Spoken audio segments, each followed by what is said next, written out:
25 juin, Saint Salomon. Eh, ben Salomon, mais c'est un gars de la Bible, ça, c'est de l'Ancien Testament. Alors, c'est pas celui-là. Dans l'Ancien Testament, effectivement, il y a un Salomon qui est méga connu. C'est celui qui a bâti le temple de Salomon. Et il était connu pour sa sagesse, le Salomon de l'Ancien Testament. Dieu lui a dit, bon, bah alors, qu'est-ce que tu veux? Je peux te filer tout ce que tu veux, richesse, gloire, machin truc, honneur. Et Salomon, il a dit, moi je veux la sagesse. Bah, c'est très sage de demander ça, donc du coup, Dieu lui a accordé la sagesse. Salomon était très sage, c'est super. Et après, il a fait que des conneries. Non, j'exagère un peu, mais honnêtement, il était là, il y avait de l'or partout, il y avait 200, 300 concubines, je sais plus quel était le chiffre. Donc du coup, c'est assez paradoxal le Salomon de l'Ancien Testament, puisque finalement, il demande la sagesse, puis après, il fait, ah bah je suis sage. Du coup, être persuadé d'être sage, c'est déjà le début de la bêtise, en fait, ou de l'ignorance, ou de... Voilà. Donc, non, c'est assez intéressant, je trouve. Quand on lit la Bible et qu'on tombe sur Salomon, je l'ai trouvé quand même... je m'attendais à mieux, en fait, vu sa réputation. Bref, c'est pas de lui qu'on parle. On va parler de Saint Salomon III, qui est un roi de Bretagne. Alors, c'est le saint du jour, hein. On oublie ce que j'ai dit sur Salomon avant. Le Salomon de l'Ancien Testament. Maintenant, le Salomon historique, le Saint Salomon qui était roi de Bretagne. Et en fait, ce qu'il a fait, il y a eu des histoires d'usurpation. En fait, on est en plein cœur de pouvoir. Il arrête pas de guerroyer. Il bute son neveu, il fait buter son neveu dans une église. Et ça, c'est chaud quand même. Tu parles d'un saint. Et voilà, il fait assassiner sauvagement son neveu pour prendre sa place, pour reprendre le trône. Donc c'est pas génial. Alors j'ai été voir sur infobretagne.com, ils ont une phrase absolument délicieuse. Donc à ce tort près, Salomon avait toutes les qualités désirables. Ouais, à part qu'il a buté son neveu dans une église. Mais à part ça, tout va bien. Donc chef de guerre, sage, machin truc. Il a agrandi la Bretagne le plus loin possible historiquement. Mais il était quand même travaillé par la culpabilité. Il a demandé l'absolution, il a envoyé une lettre au pape. Il a même envoyé une statue du pape en or massif pour essayer d'obtenir le pardon de son assassinat. Voilà, en 871.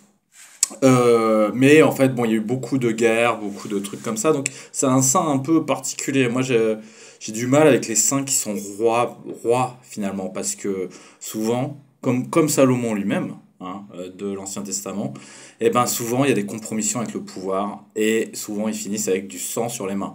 Le Salomon de l'Ancien Testament, comme le Salomon breton, il y a du sang sur les mains. Il y a la guerre contre les Normands. Alors là, il y a un petit épisode qui me fait marrer parce que il y a les Normands qui sont là et qu'est-ce qu'il fait Salomon? Il dit ouais, ils ont une flotte, pas de problème, je creuse un canal et j'assèche les eaux de la Mayenne. Si bien que la flotte des Normands, elle se retrouve à sec. Du coup, les Normands sont obligés de se rendre. Mais alors il y a une maladie qui se déclare chez lui et donc ça lui fait retravailler sa culpabilité. C'est chaud quand même. Il a quand même commis un péché qui était quand même super grave.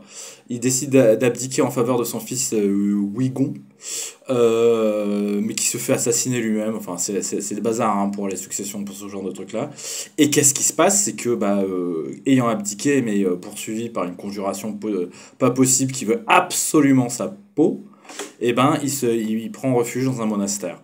Et avec les lois de l'asile inviolables, effectivement, il reste là, il communie, etc. Et ses ennemis n'osent pas le rentrer dedans. Et puis finalement, ils envoient des Français. Ses ennemis étaient bretons, mais bon, ils envoient des Français qui lui cassent la gueule, qui lui crèvent les yeux et qui le foutent en prison. Bon, et il finit par mourir là-bas en 874. C'est intéressant parce il est puni par là où il a péché, parce qu'il se fait presque assassiner dans une église, alors qu'il avait assassiné son neveu dans une église.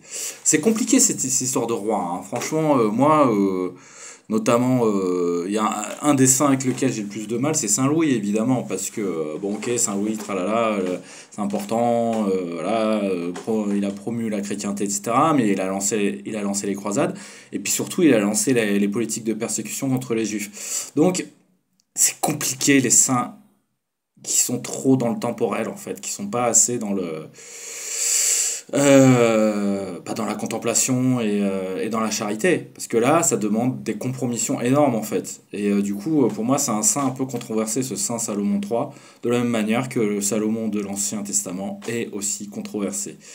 Donc, que dire? On va le dire quand même, hein.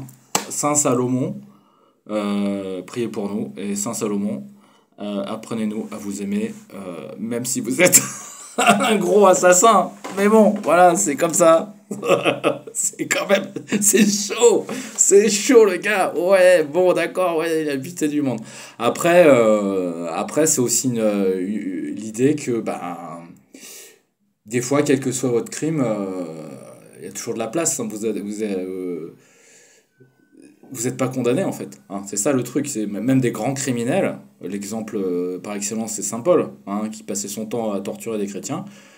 Il s'est devenu un saint, un des fondateurs de l'Église, un des fondateurs de ce qu'il combattait. Donc finalement, c'est intéressant, c'est intéressant. Est-ce qu'on peut pardonner à un assassin? Ou pire, ou mieux, ça dépend, est-ce qu'on peut considérer un assassin comme un saint?